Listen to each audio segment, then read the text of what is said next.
Hello again, and welcome back to Educator.com's Advanced PHP with MySQL course. In today's lesson, we're going to be learning about a new SQL command called delete, which is going to allow us to delete rows from our tables in our database. We're going to learn about the syntax of the delete statement, and then we're going to learn about how to use our delete statement from PHP. So one part is sort of going to be learning the SQL part of it, and then how to transform that or move that into PHP code. So as mentioned, a delete statement is a SQL command that's used to basically just delete rows from a table based on specified criteria. We've learned how to insert rows into a table. We've learned how to retrieve rows from a table. Now we're going to learn how to delete them. It has the syntax shown here.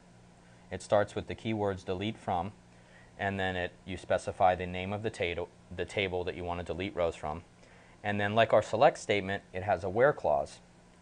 And that basically is how you define which rows you want to delete.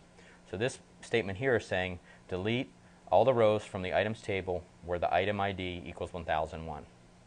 Well, we know from our items table that our item ID is a primary key, so there's only going to be one row that's going to be deleted here. So this is going to delete one row from the table where the item ID is 1001. Now the where clause operates just like it does for select statements, for selecting rows from the table. And in that, you can use comparison operators, as we did here. We tested if they're equal. You can use logical operators. For example, we used and or when demonstrating where conditions when we talked about select statements. You can use all those same operators and operations in order to define which rows you want to delete from a particular table. So if we go and I have MySQL Monitor loaded up, and if we go and look at all the items in our table,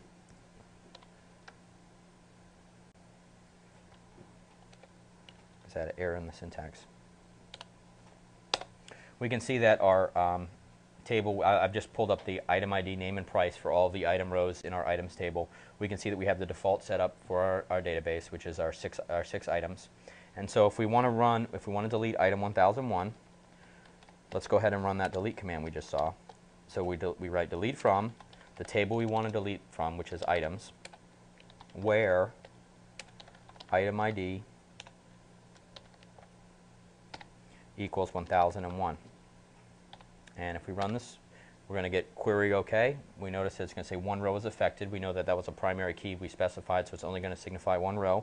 If we run the select query on our items table again, we're going to see now that item 1001 is no longer in the database.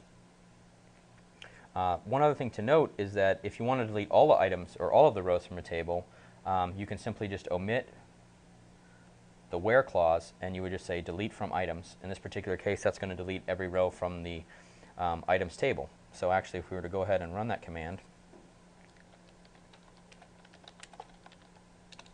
it should tell us that 5 rows have been deleted. It's going to say 5 rows are affected. If we run our select command again, it's going to produce an empty set because no rows were returned. So I'm going to go ahead, and I have a script that I use to, I'm going to repopulate all the tables to get them back to the default state.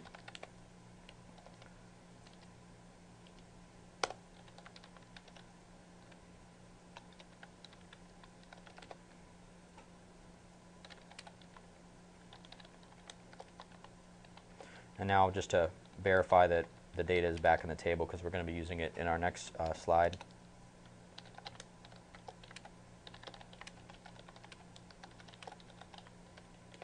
We can see that all of the data is back.